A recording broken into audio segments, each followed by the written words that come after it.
Hello everyone, this is Money Mom. Welcome to the channel. Today I am doing a budget update and I need to clear the air about a couple things, so let me get right into it.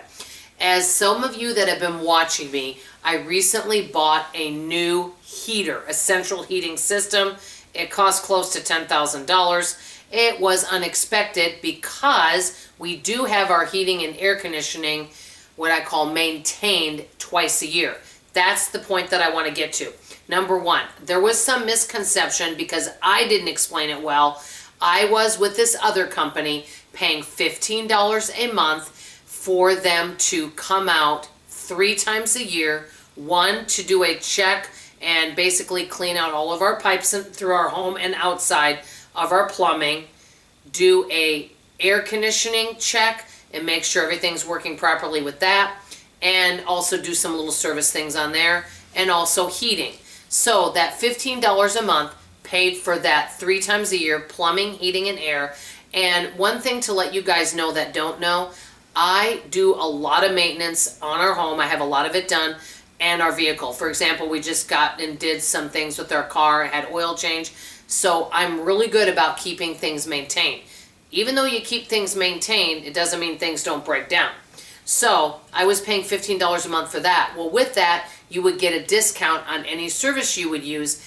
And supposedly, if you needed them last minute, you would be kind of one of the first people in the queue. So if somebody said, hey, my air conditioning isn't turning on, and they've never used that service before, and I called, they would come to me first because I'm paying the $15 a month. So with the $15 a month came 3 free service calls, where they're not free, but I didn't have to pay for them when they came out because I was paying the $15 a month. So hopefully that cleared that up.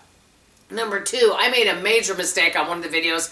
I was saying one of the things I was cutting out was magazine subscriptions, which was $100 a month. Actually, I went and added it up. I probably spent about $70 or $75 a year on magazine subscriptions. But I won't be renewing any of those. I will be getting them from the library.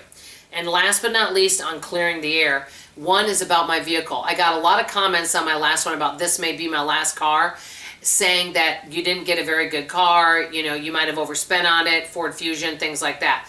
First of all, when we bought 4 appliances that went out and bought our vehicle, we bought them at the worst time when there weren't very many choices. We drove all around trying to get a car.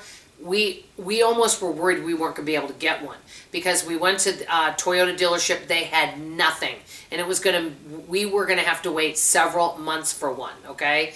And we had basically 2 choices of a car, and that was it.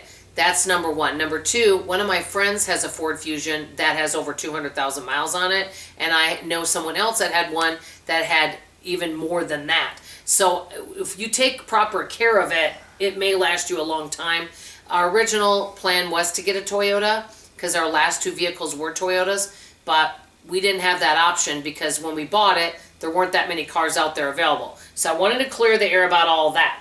Now, on to the next thing I was going to mention to you, groceries. This is my little budget update. I'm probably saving approximately $30 a week by simply not buying drinks, buying a little bit less meat, or using a little bit less meat, not running back to the store to get forgotten ingredients, and not buying as many snacks and holiday things and clearance things. All of that together is, I'm probably saving around 20, maybe, because prices in some ways have gone up, maybe around $25 a month, maybe 30, not a month, a week.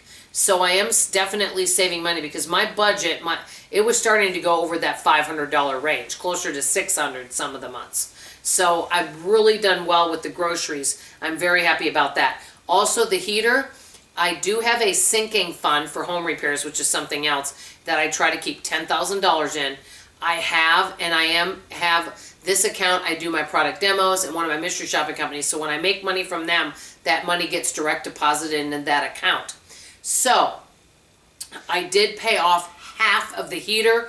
My goal is to pay off the heater completely before the end of May so that I will owe 0 interest. So I've paid off a little over half of the heater already, and I'm hoping to pay the rest of it off before the end of May, which I will do. So I wanted to share that too. Another thing is, I'm proud of myself for Valentine's Day. I usually go all out and spend quite a bit of money on everyone. And this year, I just gave myself a $5 budget per person. So that's for my daughter, my husband, and her wonderful boyfriend. And so I spent $5 on each of them and got them some candy.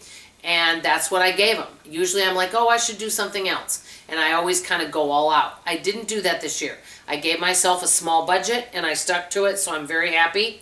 Also, I have not been going to the Dollar Tree. I have not been buying any Starbucks, and I haven't been doing any Amazon shopping. All of that is saving me a significant amount of money as well.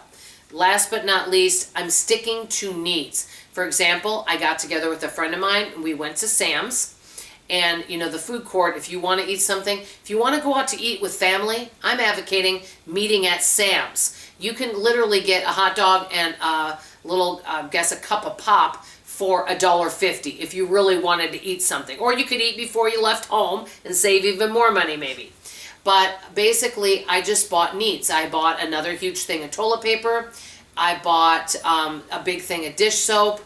And I'm trying to think, oh, I finally bought garbage bags. I have not bought in garbage bags in years because it took us that long to go through them all.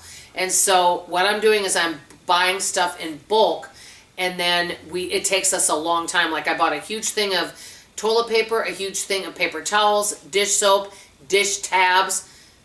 Not all at the same time, by the way. Also laundry soap. The good news is it takes us over a year to go through a lot of this stuff. And so that ends up saving us money, and I'm not having to run back to the store to do this stuff. So I'm really pleased. So I feel like the budget's going well. Will I be making more budget cuts? Yes, I will.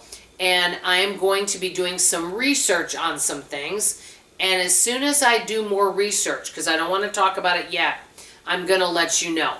But right now, I'm in the process of possibly making a change on 2 things, but I'm not going to talk about it yet until I do research on it, okay? Because I want to have all the information in front of me, and then I'll share it with you guys. So I want to ask you all, how are you doing on your budget?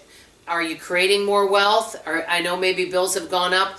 How are you handling that? Because, you know, just to kind of end with this, I know sometimes prices of things go up, whether it's something you buy in the store or your bills or things maybe, quote, might not seem fair.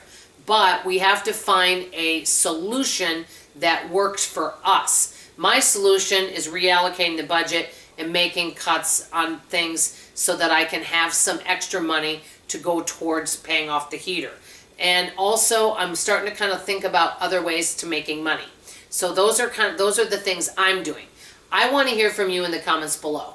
What are some things you're doing to save more money or make more money in your budget? That's all I have to say for now. I love you, I appreciate you, and I really hope you come back for tomorrow morning's video. Bye-bye now.